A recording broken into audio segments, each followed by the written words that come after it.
everybody, and welcome back to Bearded Things. I'm one of your bearded hosts. My name is Chris, and I'm here with my buddy. Hey guys, my name is Tyler. And welcome back. So you went on a little excursion. Before we get into our stuff, let's just catch up. Yeah, I just came back from the inner thigh crease of the United States, also known as Arizona. It sucked. It was a good trip. I went there with my son. It was a good little vacation for me, but it was hot as balls. The temperature, the high, the entire week I was there was over 115 degrees. They set a record for 38 straight days of temperature being over 110, and God. 8 straight days of temperatures being over 115. So it was brutal. The nighttime, the low, quote unquote, you can't see my air quotes that I'm making in my room right now, but the low averaged about 99 to 101. So it sucked. That's awful. There's just nothing good about that. No, not at all. I mean, it was, the one good thing was the pool, but the pool water was like 92 degrees, something like that. So it was kind of like taking a bath. I remember one time I went out there to Arizona to visit you when you were there. And I remember being in the pool at like 1 a.m, and the pool said it was like 98 degrees while the temperature outside was like 120. And I remember shivering in the pool. Yeah. And that was the last time I've wanted to go to Arizona. Yeah, it's a really strange thing too, because you'll get out of the pool like in the evening, like after the sun goes down, and because the humidity, the one quote unquote good thing about being in Arizona is that it's a dry heat, which is what all the crazy locals say, like it's a dry heat.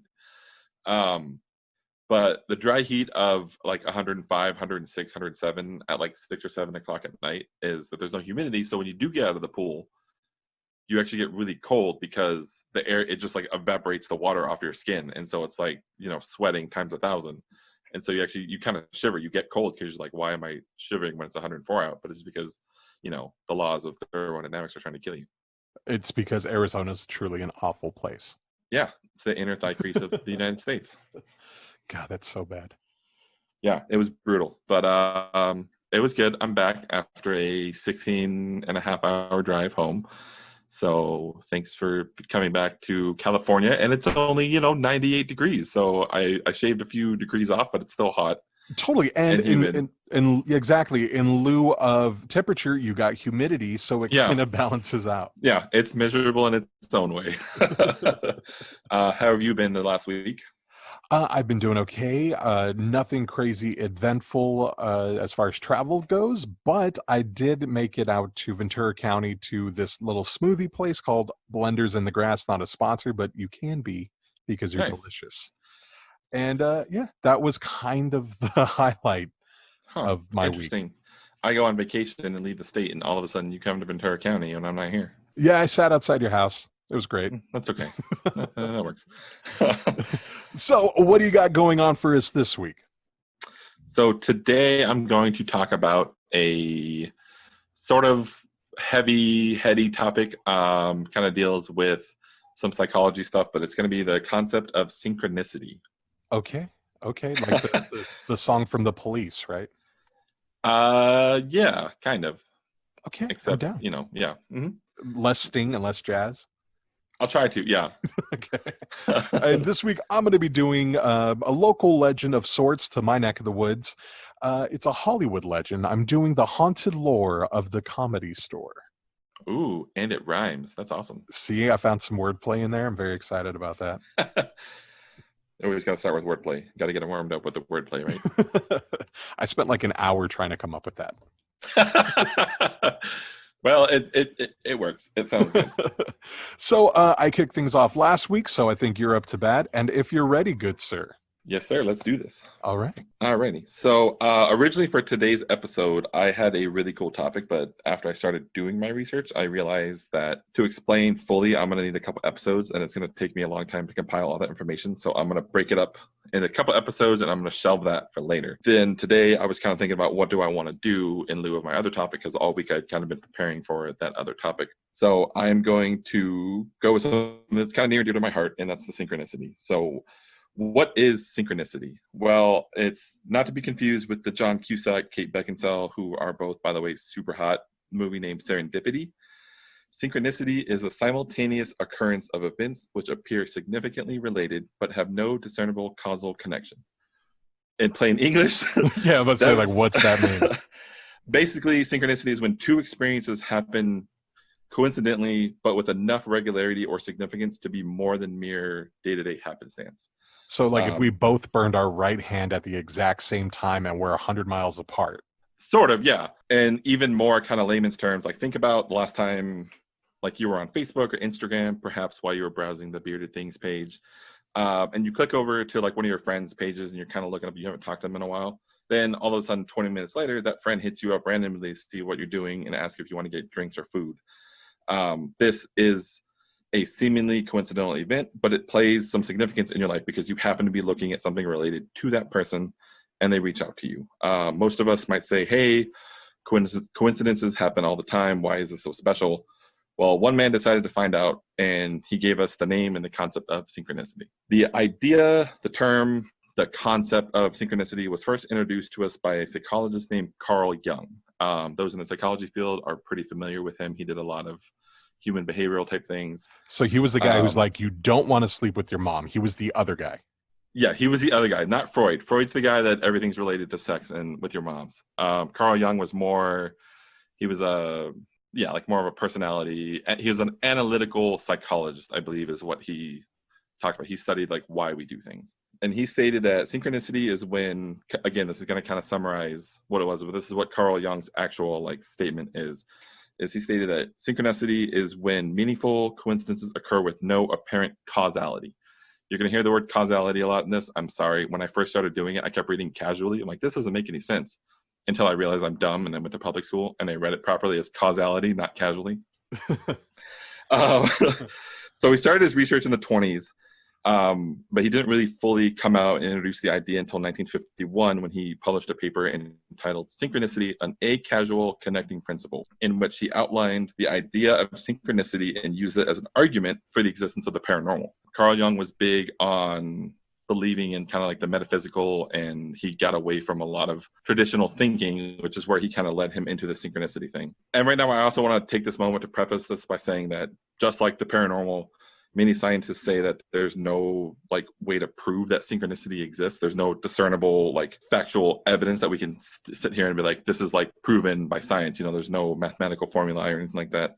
So it's not like statistical evidence. It's just kind of like a personal experience. Exactly. Yeah, it's personal experiences. It's years of research that Carl Jung did. And I'll get on some of the skeptical stuff at the end.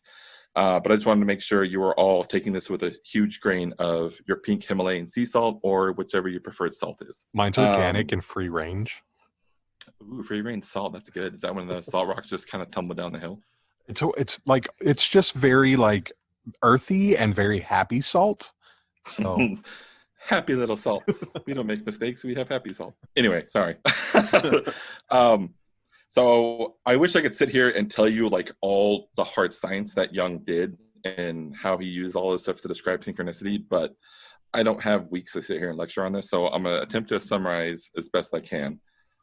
So Jung started this research into synchronicity as a result of his many years of work with patients and seeing a correlation between events that were happening in their life that had no explainable reasoning. He often described synchronicity as if it was at the end of a line where you have synchronicity and on the other end you have causality or cause and effect. So think of like a number line. And on the one side you have synchronicity, on the other side you have causality. So imagine this. You're at work and your coworker is talking about the best meal he's ever had in a long time. And he was talking about these specific noodles that he loved and the noodles were cooked perfectly. Then you start getting hungry and you think about this amazing Thai place that you went to before the pandemic took the world over, right? That's cause and effect. So your coworker talked about noodles, your brain took a causal step and made you remember Thai food. But on your way home, you call your girlfriend and your girlfriend says, hey, on my way home from school or from work, I realized that we haven't had that Thai place in a long time. So I stopped and got Thai food and we got that for dinner. That's synchronicity. That's right? The hand of God. So, okay, that's what Carl Jung believes is synchronicity. So, yeah, it could be a coincidence that on the same day, you know, your coworker's talking about Thai food, you get hungry, and your girlfriend decides to get food from the same restaurant. But Jung argued that the significant shared experience between you and your girlfriend is what caused her to get that food. So you kind of influenced her to get that just by thinking about the Thai food, right? So is there like a universal connection between you and the people you're closest to? I'm getting to that. Oh, So around the same time that Carl Jung was developing his theory on synchronicity, another real heady theory was kind of coming up in the physics world. That theory was the quantum theory or quantum mechanics. Again, super long, super heady. I'm not going to get into the physics of it. One, I'm not a physicist, and two, it's a big topic. So in short, quantum theory describes physical properties of natural objects on an atomic level. Quantum physics is a whole other topic. Like I said, I'll get into that eventually. Like it's a lot. But for Carl Jung, he believed in the idea that we are all connected in a world where our attitudes, our thoughts, our actions, they're all melded together and they interact with an unseen force that creates a perceived version of our reality. so essentially it sounds a lot like a kind of an existential type of connection. Yeah, like I said, it's a very metaphysical, there's a lot that goes into it. So for Jung, this kind of confirmed his theory based on his observations, and he had an idea that he called unus mundus, or the unified world. Jung also rejected the idea of a coincidental one-dimensional life where we go about life going from point A to B all by ourselves, but he argued rather that we go through this connected life. We're connected by our thoughts, our emotions, our psyches, our energies, our shared experiences. He argued that in this unified world, we are letting our realities become joined with one another and less about a series of coincidences that we project and manipulate. He believed that life was reflecting to us what we need in that very moment based on our own needs and desires that are interconnected with others in our lives. Side note, I put this as like, it's kind of like when Dr. Ian Malcolm, played by Jeff Goldblum's in Jurassic Park, and it's just like, life finds a way. It's going to find a way to bring us together. As long as it takes its shirt off and leans on a rock, I'm Right? okay with it. I'm down for it. Yeah. Must go faster. Must go faster. Anyway, focus. So Carl Jung believed in what he called the synchronistic model. In this model, he outlined 3 important characteristics of synchronicity. The first being meaningful coincidence. That is, that seemingly random events happen and have a very personal and impactful meaning for you. The second characteristic is the lack of a causal connection. If the seemingly random event has no cause and effect, but still leaves you with a profoundly personal impression, then it does so with an apparent intentional reason. And lastly, the final characteristic is that of luminosity. The idea that all of these random events happen due to a shared field of divinity and as part of a greater whole. The idea of divinity, there is other stuff, like when you look into it, there is a lot of religions that put a lot of stock in the idea of synchronicity and that their chosen deity is kind of in charge of this and that the universe is connected. So you see a lot of this in religious aspects of it, which is also another reason why scientists, they kind of tend to disagree with synchronicity being like an actual thing. Is this kind of along those lines, like the pyramids, how they're all over the world with all of the ancient civilizations with no means of communication between them? Exactly. There's actually, I didn't put it in my script, but there is a thing that I read online. It talks about stuff like that, like the pyramids, how like the similar structures are all over the world. The cave paintings are around the same time where they definitely didn't have mass media and they weren't able to communicate in North Africa and Thailand and France. But around the same time as these same, people are using, their hands and their pigments and their stuff like that to paint and do these cave paintings that are, 60,000 years old. So there's a kind of there's a cause out. There's like a thing where it's like, there's no way for them to get together. There's no cause where there's like some event happen where they're like, we're going to paint all this shit on the wall. Unless synchronicity's actual alien life. That's all. I'm just going to put it out there.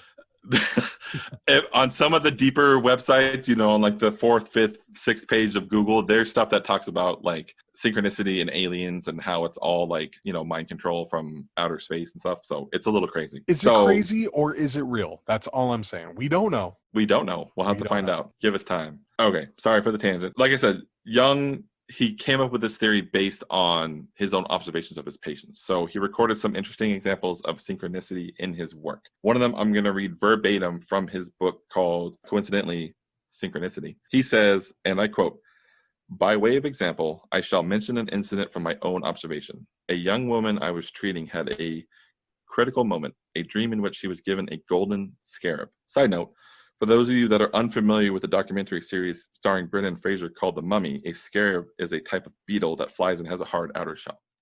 Award-winning documentary. Yeah, sorry, award-winning documentary. Excuse me, my fault. So back to the quote. While she was telling me this dream, I sat with my back to the closed window. Suddenly, I heard a noise behind me like a gentle tapping. I turned around and saw a flying insect knocking against the window pane from outside. I opened the window and caught the creature in the air as it flew in. It was the nearest analogy to a golden scarab that we find in our latitudes. It was a scarabaeid beetle, the common rose chafer. The scientific name is Ceratonia arata, which, contrary to its usual habits, had evidently felt an urge to get into a dark room at that particular moment. It was an extraordinarily difficult case to treat, and up to the time of the dream, little or no progress had been made. I should explain that the main reason for this was my patient's animus, which was steeped in Cartesian philosophy and clung so rigidly to its own idea of reality that the efforts of 3 doctors, I was the third, had not been able to weaken it. Another side note here, with Jung psychology, the animus is the unconscious masculine side of the woman. So this is trying to manifest in this woman. They're trying to break out of that. So pretty much the testosterone levels. Essentially, yeah. Evidently, something quite irrational was needed, which was beyond my powers to produce. The dream alone was enough to disturb ever so slightly the rationalistic attitude of my patient. But when the, quote, scarab came flying in through the window, in fact, her natural being could burst through the armor of her animus possession, and the process of transformation could at last begin to move. So he saw this as something that he has this patient, she had a dream, and then all of a sudden, there's a beetle-like object that flew into the window, which is kind of crazy. Yeah. So, what was this symbolic for in the woman's life? Do we know? I don't know. I didn't get it. I would have to get his book Synchronicity to see what he was actually treating the patient for. This was just an example, and he didn't mention what he was treating for and what if the scarab represented anything, or it was just a coincidence that she had this dream and then the animal or the insect flew into the office. You mean it was synchronicity?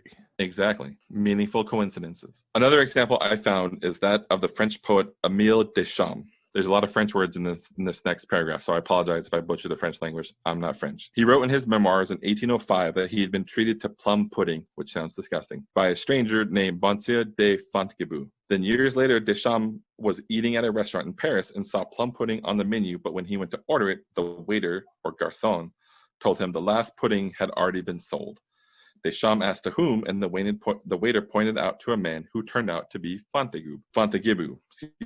Then, in 1932, even later on in the future, Deschamps was at a dinner and once again ordered plum pudding. When the dish arrived, Deschamps was remarking to his friends that the only reason he was able to get the pudding was the absence of Fontgibu. Then at that same exact moment, none other than the man Fontgibu walked into the restaurant and asked for directions as he was lost and he was looking for another direction. No, he wasn't looking for directions. He was looking for that piece of pie.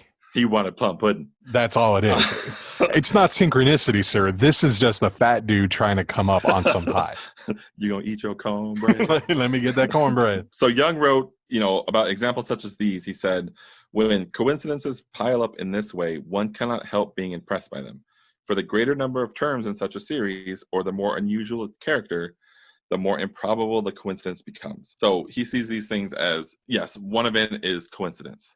After that, it's no longer becoming a coincidence. They are meaningful coincidences, and the improbability of such a thing happening over and over again becomes more and more improbable. As I mentioned earlier, however, scientists do not believe in synchronicity because, again, there's no tangible facts or things that can be proven.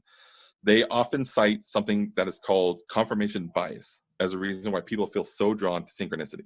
Confirmation bias is essentially when we remember our wins and not necessarily our losses. So like we remember the ups, not the downs. Basically, we're trying to confirm what we already believe. So if you believe that synchronicity is real, you're going to attribute all coincidences as meaningful. Regardless of how random they are or who they're with, they're going to be meaningful. Think about like Facebook and Google, how the ads are specifically targeted towards us based on our search history and prior interactions with that site. It's because they're spying on us. Yeah, like remember like Facebook got in trouble when they were like collecting our data and you were able to go in and see like it showed us in terms of like what we were most likely our political parties were and how we kind of fell in that spectrum. And then we were shown ads and posts that were more likely to agree with this. And that kind of came up with like we're sharing false news and all stuff like that, like stuff that's made up. So another example of this is, say someone believes that they saw a bird or something flying outside the hospital window when like a family member passed away, right? Like they're at their bedside and they see like a bird by the window. Then on the anniversary of that person's death, they see the same type of bird outside the window in their own home. To them, this is synchronicity. It's a meaningful coincidence that proves that their loved ones are still around. To skeptics, however, they point out that, okay, look at the area that these people live in. It's probably populated with that same species of birds, enough that they see the same types of birds at a hospital and at their house. And furthermore, they would say that this individual saw the bird, may not be remembering all the other times that they saw the same bird by the window, but they only attribute it to that one time because it brought up the memory of their past loved one. Or it's a So murder bird who could wants to be. make sure and then like taunts the family by showing up like, yeah, I killed Granny. You're next. Yeah. If it was a bunch of crows, it would be a murder because a group of crows is a murder. So yeah, to skeptics, so this completes their confirmation bias. They're saying that you wanted this to be symbolic, it's symbolic. Same thing with people that say like, oh, the butterfly always lands on me, like it's got to be my last loved one. And science just came out like last week saying that like they're attracted to like the dirt and the sweat and the stuff in our glands, and that's why they come and like land on us because they're trying to like suck the sweat out of us. So it's kind of sad when you're like, oh, it's my family member's butterfly. Like, nope, butterflies are just trying to eat our poo. So with that being said, I can kind of tell you why it's like near and dear to me and why I believe about it, you know, based on my own personal experiences with synchronicity. One of my best friends and I used to work together, and throughout the course of the day, you know, I would be doing stuff and I'd be thinking about this person, and at that moment I would look up and see them looking at me from across the room, or you know, they would come up to me and they would ask what I was doing, if I needed help. And all in all, you could say that yeah, like it's attributed to coincidence and my own confirmation bias because we worked together, so we were bound to run into each other. But then it would happen outside of work. You know, I'd be off, I'd be doing my own thing, and then I would once again begin thinking about this person, and suddenly I receive a text or, you know, a message from them. Or we would be texting back and forth, and after not having a reply for a long time, you know, my phone kind of sucks sometimes. I'm like, oh, like my message is not sending, and I would go to check on my phone, and then the message would pop up like that person had just happened to get their phone as I was looking to check for it. You know, or like seemingly random conversations would turn meaningful when I mentioned, like, for example, like I haven't gone to Disneyland in a really long time, and then they burst out and they're like, oh my God, I just had a dream that I went to Disneyland. You know, having the shared experiences and conversations that happen over and over again don't really feel like more of a coincidence to me. But as like Carl Jung suggested, it's evidence that we are all intertwined together. And some individuals are able to tap into that and become closer through a shared reality that Jung called synchronicity. And that, my bearded friends, is the concept of synchronicity. That was a very nice, lighthearted subject to get into.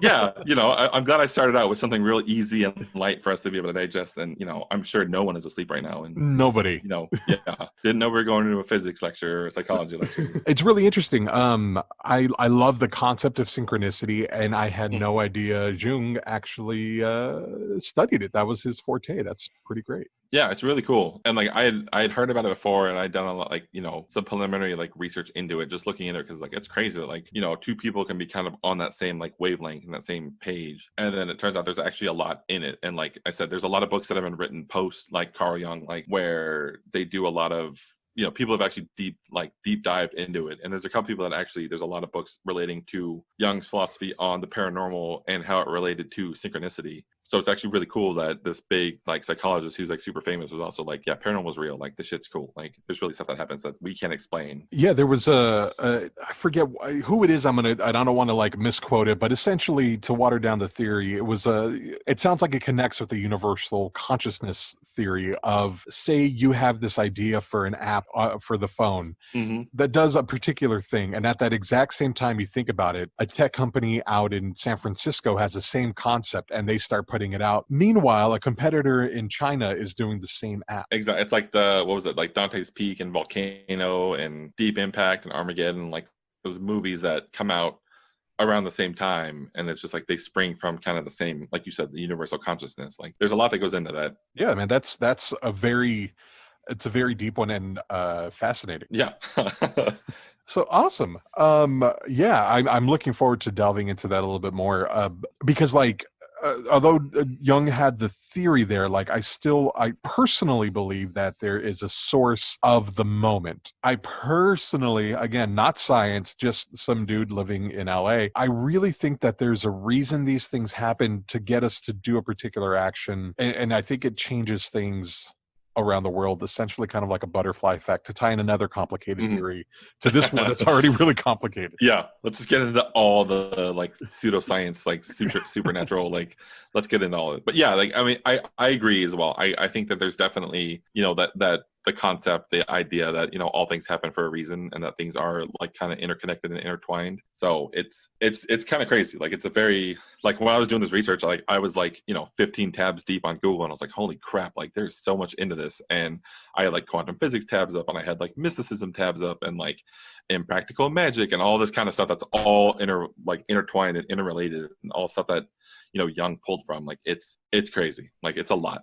And then another thing, another crazy like pseudoscientific theory that can tie into this perfectly is the simulation concept, Mm-hmm. where all of this is just a giant computer simulation. And if you don't go and do whatever that task is, or if you don't see the particular thing that inspires you to do something else, the computer simulation will send it to somebody else to do the exact same thing that they needed you to do. Mm-hmm. If you don't follow the white rabbit down the hole, you never get to go into Alice in Wonderland. Exactly. So yeah, man, that was awesome. Yeah. I'm going to be stuck on that all night long, and I want to Yeah. thank you in advance. No, yeah. I already like what I was doing. I'm like, I'm gonna wake up at like 3 a.m. and be like, is this real? Like, Right. what is We- life? What if we wake up at the same time? Right. I'll text you when I wake up. Like, are you awake? Right. So we'll be reporting on that next week. Yeah, we'll let you know how far synchronicity goes. Stay tuned for the next episode of The Bearded Things. Boop, boop, boop, boop, boop, boop, boop. That Yeah. was my unsolved mysteries. I had the Dragon Ball Z theme stuck in my head, so it's okay. We should just sit there screaming like, what? So we power up for 3 episodes and then talk about synchronicity. And then monkey tails. That's all I remember. It's been a long time. Yep. Uh-huh. All right. And we're off the deep end. Yeah. Let's All focus right. back up. Let's get into some banter with the Beardsley, shall we? Yeah, exactly. So it is time for banter with the Beardsleys. And Tyler, do you want to give a quick breakdown of what that actually is? Yeah. So banter with the Beardsleys is kind of a fun off the cuff, lighthearted, unscripted, where it's kind of once we get more listeners and you guys send in your ideas, we're gonna pull them out of a hat. And so either one of us will know really what the topic is, and we'll read it out, and then we're just gonna kind of have a discussion and have some fun with it and kind of give our perspectives on it and talk about it. And this week we actually have a listener submission. Yay! That's very exciting. We need like fanfare and like what? Woo! So one of our listeners, Mizan, sent in upon hearing our last episode. She talked about how we were talking about how would we know if the time had been altered, the timeline had been changed, and she suggested, she's like, what if when we have deja vu, what if that is the timeline being altered and we remember it? So let's talk. You know, what are your thoughts on deja vu, and how do you think it relates to, you know, if that is a possibility? Because it actually, when she told me that, I was like, wow, like that is actually really interesting, because I think most people I know have had some sort of deja vu experience. And then, you know, you think about it, like, I've done this before, I've had this interaction, whether it's the conversation, the movements, the location, whatever it is. And like, what if that is like, you know, the timeline was changed, we don't realize it because like, oh, we've done this before, but we haven't, because we went back in the time, pulled us out. Murder hornets. I stand by that. Yeah. No, that's actually interesting. I think you know, there's people who have experienced it, and then there's people who are just flat out liars and just don't want to feel crazy. Uh-huh. I don't think it's humanly possible to not experience deja vu. I don't care what science says. It's got to be a thing. Like, everybody has to have deja vu. And if you haven't Yeah, it's a had glitch it in the yet, Matrix. yeah, you might actually still be in the loop and you haven't just circled back yet. So That's true. Yeah, so as far as deja vu being a kind of a glimpse into the disruption of the timeline, I think that's pretty accurate, but I don't know how far back it could go. Great example, and actually earlier today when I was proofreading my subject for tonight, I had like a really strong deja vu, and I remember it being a very long time ago when I experienced it.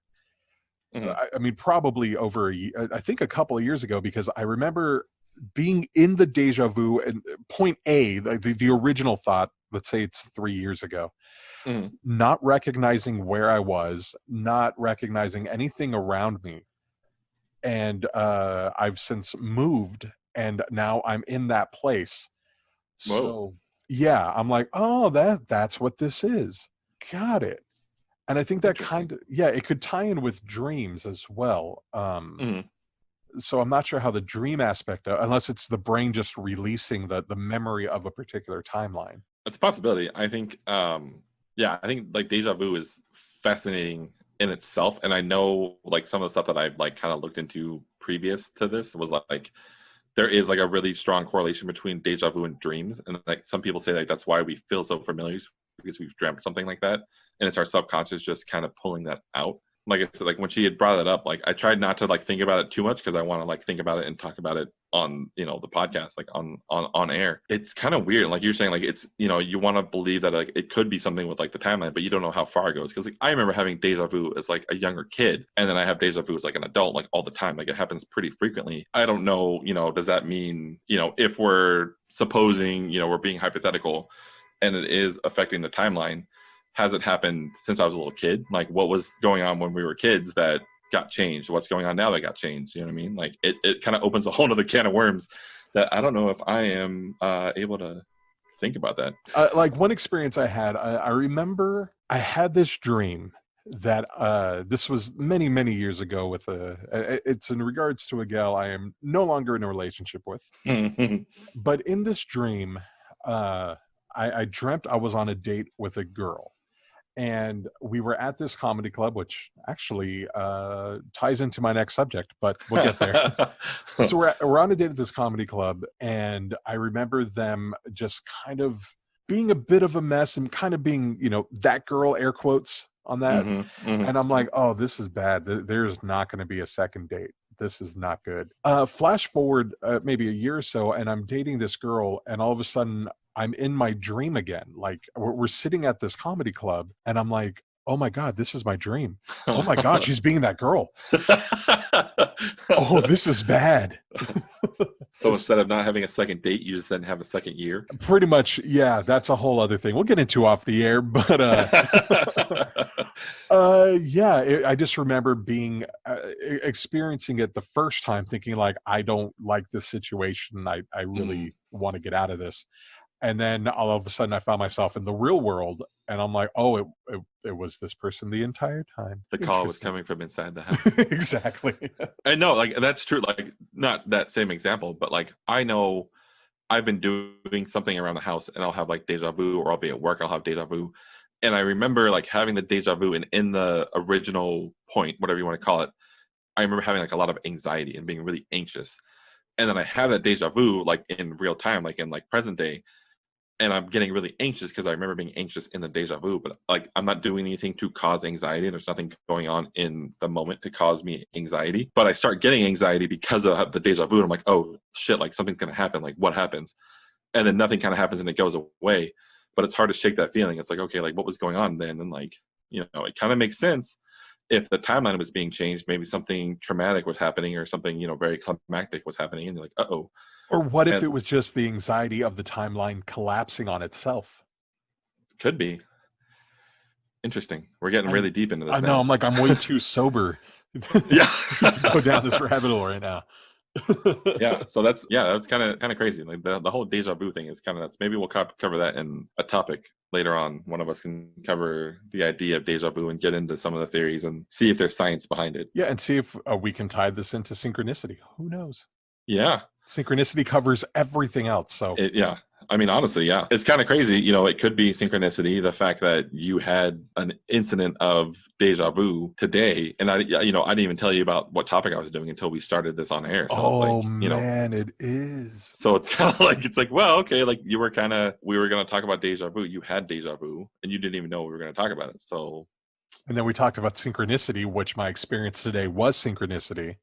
exactly.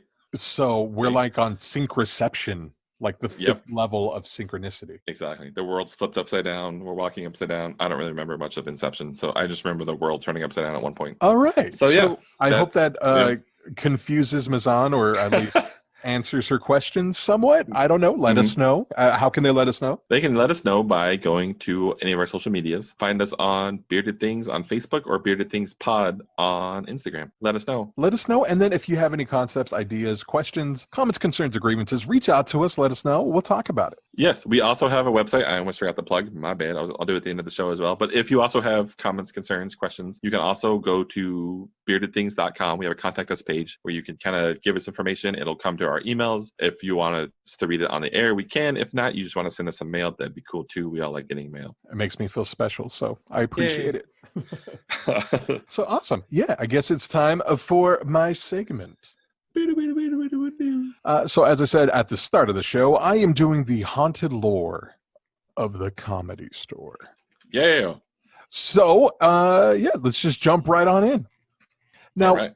If you haven't heard of the world famous Comedy Store, it's literally world famous, so that's completely your bad. Okay, I'm mostly kidding, but the Comedy Store is probably the most influential comedy clubs the world has ever known. It's located in the heart of West Hollywood, or WeHo, as everyone seems to call it. And it's located on the Sunset Strip, or walking distance, or stumbling distance, if you so choose, to legendary places such as the Viper Room, which will be getting its own segment soon, the Rainbow Room, the Chateau Marmont, which will also be getting a segment. It's where Belushi died. Yeah. And my personal favorite place that I can almost remember spending way too much time in, the Whiskey A Go Go. Ooh.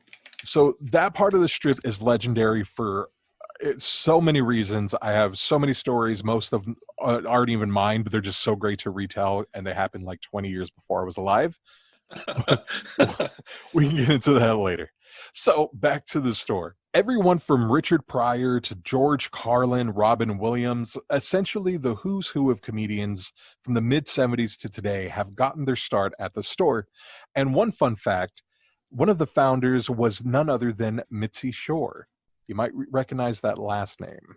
I was like, the last name's not familiar. I don't know who Mitzi Shore is. Yeah, Mitzi Shore is the mother of the weasel himself, Pauly Shore. Oh, interesting. Yeah, so you might think that comedy would like run in the family, but it didn't. That's fine. He's not listening. It doesn't matter. Although the Comedy Store is a staple of the strip, it wasn't always a comedy club. So to get to the ghost, we need to dig into the past. Ooh. The building was built during the boom of the Sunset Strip in 1940. A man named William Wilkerson, who later got screwed over by Bugsy Siegel in the Flamingo Hotel in Las Vegas. Ah. Yeah, where oddly enough, Bugsy Siegel died, so this guy might be some bad luck. Yeah, there you go. So William opened up an upscale nightclub and restaurant named Ciro's. It was the hottest thing in town. The who's who of Hollywood would hang out there and have all of their after parties there. Some of the notable guests and entertainers were Desi Arnaz and Lucille Ball. Nice. Yeah, Jimi Hendrix, Don Rickles, Mr. Warmth himself, Rosemary Clooney, and the Rat Pack. The list really goes on and on with some of the hottest stars in the world, even by today's standards. But I wanted to stop on the Rat Pack. The Rat Pack consisted of Dean Martin, Frank Sinatra, Joey Bishop, Peter Lawford, and Sammy Davis Jr. They were literally the biggest act in the world back in the 40s through the 50s. Mm-hmm. It's also no secret that they were heavily connected to the mafia. And on that note, let's get back to Ciro's. Oh. Insert mobster Mickey Cohen. Cohen saw that the strip was ripe for organized crime, and the glitz of glamour of Ciro's would be the perfect place for his headquarters. While the guests were living the high life upstairs, he turned the basement into his office. Now, full disclosure, this part is all rumored because, well, it's the mob. Yeah. Nobody talks. So it's been the legend around it is in the basement, mob henchmen beat, tortured, and killed those who did not repay debts, owned competing clubs, betrayed trust, or crossed the mob in some way. There's a lot of legends of pregnant showgirls and mob girlfriends who received illegal abortions down in the basement, with a story of at least one woman dying from her abortion. Damn. Again, that's purely speculation, but given that it's the mob, it's realistically not too far from the truth. Yeah. One thing I can personally vouch for is if you go down to the basement and look at the walls in the stairwell, one side has a bunch of bullet holes in it, and the other side has slots where the mobsters would pop their guns through from behind the wall and shoot whoever was coming down. Whoa. Did I say shoot who was coming down? I'm sorry. I meant I'm assuming for hunting reasons. Look, this is the mob. I spent a lot of time in or around the strip, so plausible deniability, you know? Mm-hmm. Mm-hmm. Sears eventually closed as the golden era of Hollywood began to fade. Insert the Comedy Store. There are a couple of stories that have been persistent throughout the years. Several waitresses have told about setting up tables in the showroom. They claim that after setting a few tables, they would leave and return just a few seconds later, only to find that all the tables were unset and the chairs would be stacked on top of each other, like in Poltergeist. Oh, wow. There was a comedian by the name of Blake Clark who also worked at the Comedy Store as a doorman, and I think he's actually still around today. I mean, it's closed because of COVID, but if it opened, I believe he's still around. Okay. At first, he did not believe in ghosts. Then one night, he was locking up when he witnessed a bar stool move by itself along the stage. Another night, he and a friend were cleaning up when they decided to antagonize the ghost, which is always a great idea. Yeah, nothing bad can happen from that. Ever. Yeah, it's fine. The ghost apparently responded by throwing an ashtray at him, which shattered against the wall. Oh, okay. Another comedian, his name was Michael Becker, he ended up getting a job working there as the event coordinator. He claimed that he witnessed a ghostly figure with a 40s mafia-type zoot suit walk past him while he was on the phone. Becker believes that the ghost was a murder victim killed by the mobsters during that time period. Damn. He's been popping up so much they gave him a name, and the name is Gus.